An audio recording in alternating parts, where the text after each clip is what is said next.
The phone rang at 3 in the morning. That kind of ring that cuts through sleep like a blade through silk. The kind that means someone's world just ended. I fumbled for it in the darkness, already knowing, already feeling that cold dread settling in my chest like ice water. Danny. My mother's voice cracked across the line. Not mom, not even ma, just my name, spoken like a prayer she wasn't sure would be answered. We need to talk. I sat up, the sheet falling away from my shoulders. The apartment felt suddenly vast and empty around me. Outside, the city hummed with its restless 3 a.m. energy, but inside, everything had gone absolutely still. What happened? It's Marcus. The words came out in a rush, like she'd been holding them back for hours. He's in the emergency room. They found something. A tumor. On his spine. The world tilted sideways. Marcus. My little brother who still called me when he couldn't figure out his taxes. Who sent me terrible memes at inappropriate hours. Who was supposed to outlive all of us by decades. How bad? The silence stretched between us, filled with all the things she couldn't say. When she finally spoke, her voice was barely a whisper. They can operate. There's a specialist. But Danny, the cost. I closed my eyes, already seeing where this was headed. Already feeling the familiar weight of responsibility settling on my shoulders like an old, heavy coat. How much? 250,000. The insurance will cover some, but not enough. Not nearly enough. I stood up, pacing to the window. The city sprawled below me, all those lights representing lives, families, people fighting their own battles in the dark. We'll figure it out. There has to be a way. There is. Her voice changed, took on a different quality. Guilt, fear. The sound of someone about to cross a line they never thought they'd approach. Your grandmother's house. The property she left you, we could sell it. My hand tightened on the phone. Grandmother's house. The little Victorian on Maple Street with the wraparound porch and the garden she'd tended for 40 years. The place where I'd spent every summer as a kid, learning to fish in the creek behind the property, helping her can vegetables, listening to her stories about the old country. The house she'd left specifically to me in her will. Not to my parents, not to Marcus, to me. Danny, are you there? I'm here. My voice sounded strange, distant. Let me think. We don't have time to think. The surgery needs to happen within the week, or... She didn't finish, didn't need to. We both knew what or meant. I pressed my forehead against the cool glass of the window. 26 years old, and I was being asked to give up the only thing that was truly mine. The only tangible connection I had left to the woman who'd believed in me when no one else did. But it was Marcus, my brother, the kid who used to follow me around like a shadow, who still called me his hero even though I worked in accounting and drove a Honda Civic with a dent in the passenger door. Okay, the word came out before I could stop it. Okay, we'll sell the house. The relief in her voice was immediate and overwhelming. Thank you, baby, thank you so much. I'll call the realtor first thing in the morning. After she hung up, I stood there in the darkness for a long time, holding the phone like it might ring again, and this would all turn out to be some kind of cruel joke. But the silence stretched on, and slowly, the reality began to sink in. I was about to lose the only inheritance I'd ever received, the only piece of my grandmother I had left. For Marcus, for family, for the right reasons. But that didn't make it hurt any less. The next morning arrived gray and cold, matching my mood perfectly. I called in sick to work, something I never did, and drove out to grandmother's house instead. I needed to see it one more time before it belonged to strangers.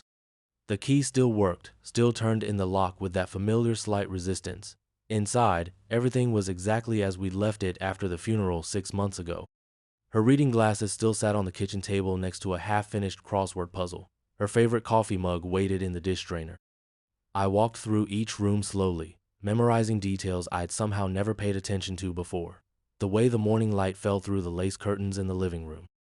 The creak of the third step on the stairs. The view from her bedroom window that looked out over the garden and the creek beyond. In her office, I found myself drawn to the old oak desk where she'd paid bills and written letters in her careful script.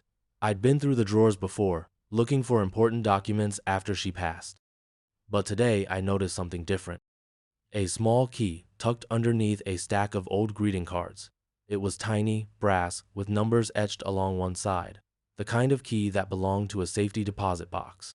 My hands shook as I turned it over, studying the markings. There was a bank name I didn't recognize, and a box number. I pulled out my phone and searched for the address.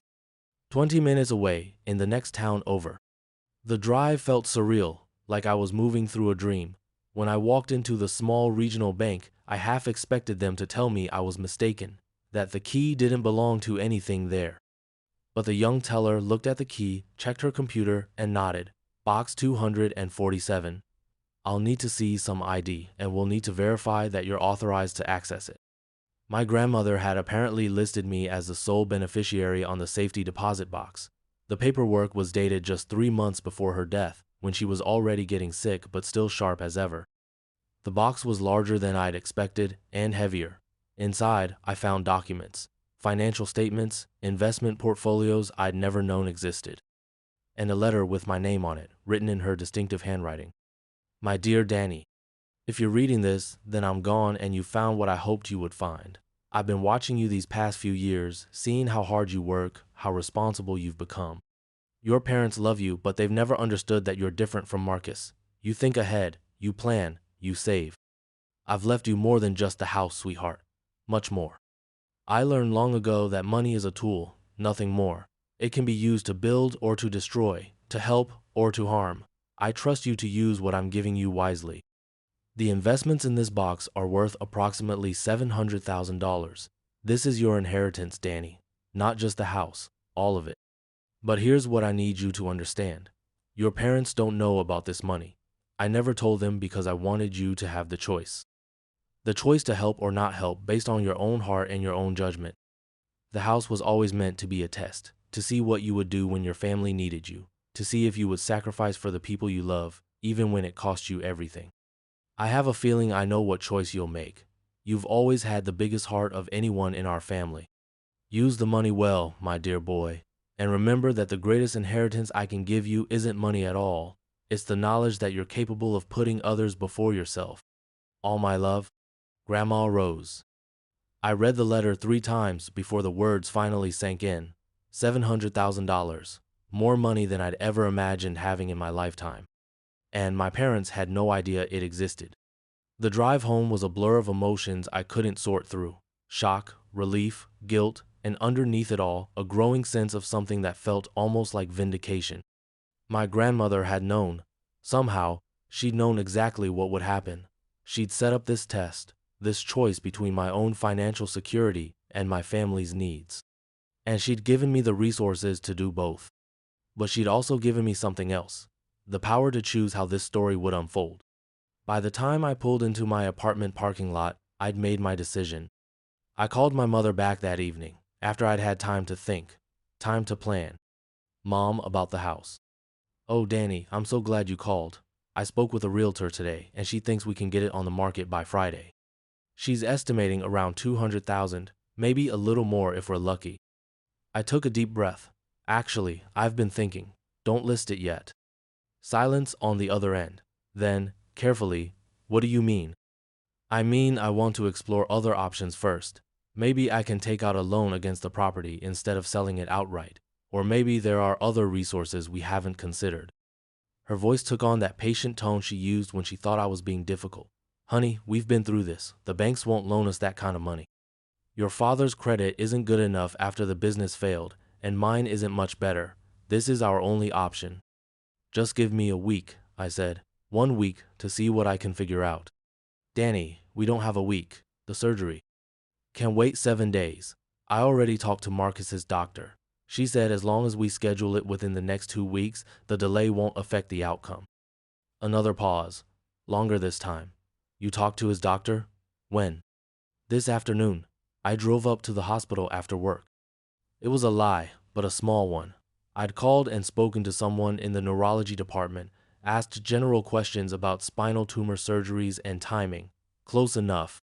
I don't understand what you think you're going to accomplish in a week that we haven't already tried.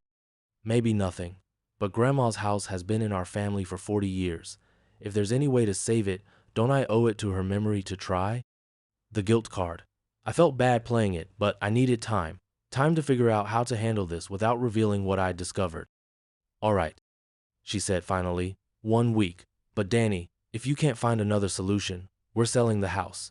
I won't let my son die to preserve some sentimental attachment to objects. Objects. As if 40 years of memories, of summer afternoons, and bedtime stories and Christmas mornings could be reduced to objects. But I kept my voice steady. I understand. 1 week. I spent the next 3 days researching everything I could about Marcus's condition, about the surgery he needed, about the specialist who would perform it. I called insurance companies and patient advocacy groups and financial counselors at 3 different hospitals. And slowly, I put together a plan. The key was in the details. The surgery itself was expensive, but most of that cost was covered by insurance. The real problem was the out-of-pocket maximum, the deductible, and the experimental aspects of the procedure that the insurance company was refusing to cover. The actual gap was closer to $90,000, not the $250,000 my parents thought they needed. On Thursday evening, I called my mother again. I found something, I said without preamble. What kind of something? A charity foundation that helps families with medical expenses. They specialize in cases like Marcus's. I've been working with one of their caseworkers, and they think they can cover up to 75% of our out-of-pocket costs. I could hear her sharp intake of breath. Are you serious? Dead serious. There's paperwork to fill out, and we'll need to provide financial statements and medical records.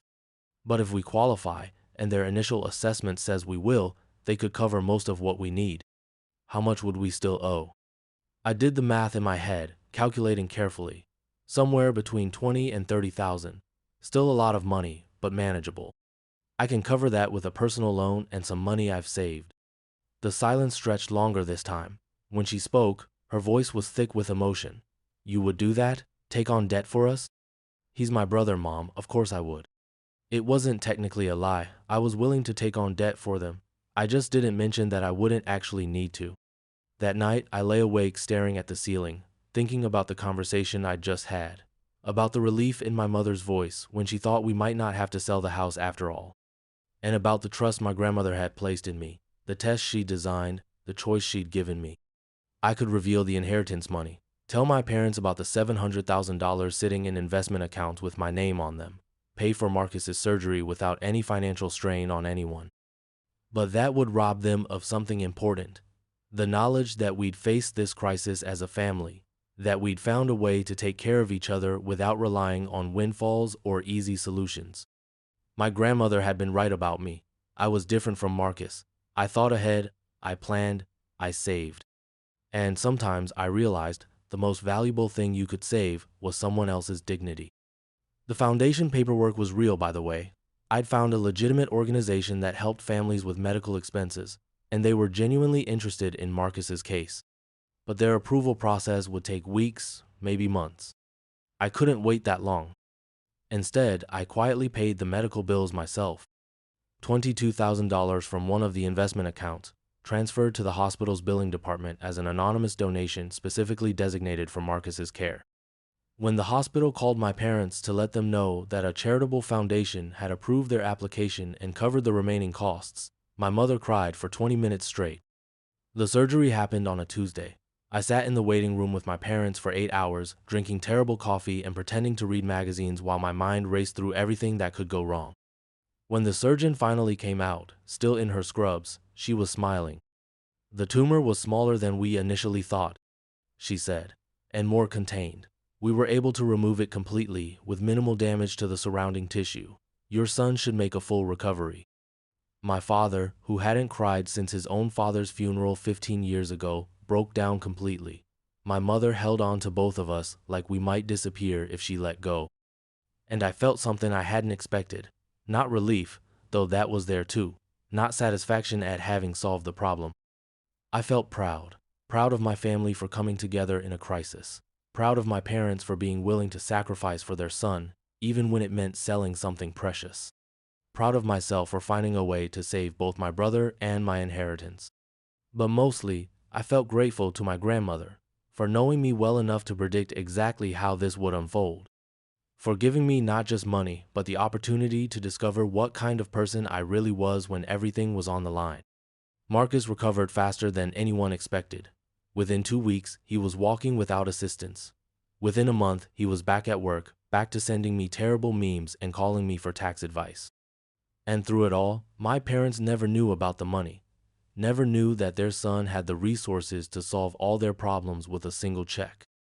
They thought we'd survive this crisis through determination and luck and the kindness of strangers. They were proud of how we'd handled it as a family. Proud that they hadn't had to rely on charity or sell their memories to save their son. I let them keep that pride. It seemed like the right thing to do. But keeping the secret wasn't always easy. When my father mentioned struggling to pay the property taxes on his small business. When my mother worried about their retirement savings, depleted by years of economic uncertainty. I could have solved all of it. Could have made their lives easier with money they'd never miss. Instead, I helped in smaller ways. Anonymous gifts that could be explained away as luck or coincidence. A surprisingly large tax refund one year. A forgotten savings bond that matured at exactly the right time. It became a game of sorts, finding ways to ease their financial burdens without revealing my hand. And slowly, I began to understand what my grandmother had really given me. Not just money, but the wisdom to use it well. The knowledge that sometimes the most generous thing you can do is let people solve their own problems. The house on Maple Street remained in my name, officially, but it became our family's gathering place. Christmas mornings and Thanksgiving dinners. Summer barbecues where Marcus would teach his future children to fish in the same creek where I'd learned. My parents never questioned why I never sold it. They assumed I was too sentimental, too attached to memories to let it go. They weren't wrong. But they also didn't know that the house had become something else entirely, a symbol of what we could accomplish when we worked together. A reminder that the most valuable inheritances aren't always the ones that can be deposited in bank accounts. 5 years later, Marcus got married in the garden behind the house. My parents walked him down the aisle between rows of flowers that my grandmother had planted decades ago. During his speech at the reception, he talked about family, about how we'd gotten through the scariest time of his life by supporting each other, about how grateful he was to have people who would sacrifice anything for him. He looked directly at me when he said it, and for a moment, I wondered if he knew, if somehow he'd figured out that the charity foundation had been a convenient fiction. But then he smiled, that same goofy grin he'd had since he was 7 years old, and I realized it didn't matter.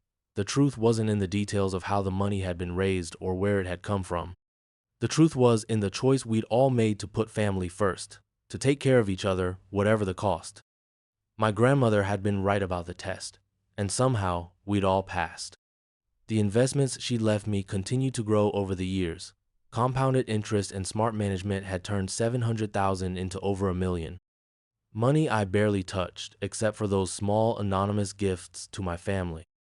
I lived modestly, worked my accounting job, drove the same Honda Civic. To the outside world, I was just Danny, the responsible one, the one who saved his pennies and thought ahead. And that was exactly how I wanted it. Because the real inheritance my grandmother had left me wasn't wealth. It was the understanding that true generosity often looks like sacrifice. That love sometimes means letting people believe they've saved themselves. That the most powerful gifts are the ones given so quietly, so carefully, that the recipients never even know they've been helped. Late at night, sometimes, I would take out her letter and read it again, especially the part about money being a tool, capable of building or destroying depending on how it was used. I thought about the life I could have lived if I'd revealed the inheritance from the beginning. The gratitude, yes, but also the dependence. The way money could change relationships, create expectations and entitlements that poisoned the very love it was meant to protect. Instead, I'd chosen something harder but more valuable. I'd chosen to use the money as a safety net so subtle that it was invisible. A way to ensure that my family could face their challenges with dignity intact. Sometimes Marcus would call me late at night, usually after he'd been drinking a little too much wine with dinner. He'd get sentimental, talk about how lucky he was to have survived his cancer scare. I keep thinking about what would have happened if that foundation hadn't come through. He'd say, if we'd had to sell Grandma's house, I don't think I could have lived with that guilt. But they did come through, I'd remind him. And you don't have to live with any guilt. You know what I think? He'd continue, his voice getting that philosophical tone it took on when he was tipsy. I think Grandma was watching out for us, making sure everything worked out the way it was supposed to. And I would smile, there in my quiet apartment, surrounded by the modest life I'd built with my secret fortune hidden safely away. Yeah, I'd tell him, I think you're right. Because in the end, that's exactly what she'd done. She'd watched out for all of us, in ways we'd never fully understand. She'd given me the resources to take care of our family, and the wisdom to know that true care sometimes looks like letting people take care of themselves. The money would always be there, growing quietly, waiting for the next crisis or opportunity, ready to be deployed in small, invisible ways that preserve dignity while providing security. My grandmother's greatest gift hadn't been the inheritance itself. It had been the trust she'd placed in me to use it well. And every day, I tried to prove worthy of that trust, one anonymous gift at a time, one protected moment of family pride at a time. The house on Maple Street stood as a testament to more than just memory. It stood for the choices we make when the people we love are counting on us, for the quiet heroism of sacrifice, and the deeper heroism of recognizing when sacrifice isn't required at all. Sometimes the best way to save someone is to let them save themselves. Sometimes the most generous act is the one that goes unnoticed. And sometimes, if you're very lucky, you inherit more than money. You inherit wisdom, purpose, the chance to make a difference in ways that can never be measured or quantified. My grandmother knew I would choose family over fortune, but what she really gave me was the chance to choose both, without anyone ever knowing the difference. That, I've come to understand, was her final gift. Not the money to solve our problems, but the opportunity to solve them in a way that made us stronger, together. The secret would stay buried with me, because some stories are more powerful when they remain untold. Some victories are sweeter when they're shared silently across generations. And sometimes, the best inheritance is the one that keeps on giving, long after the will has been read and the lawyers have gone home.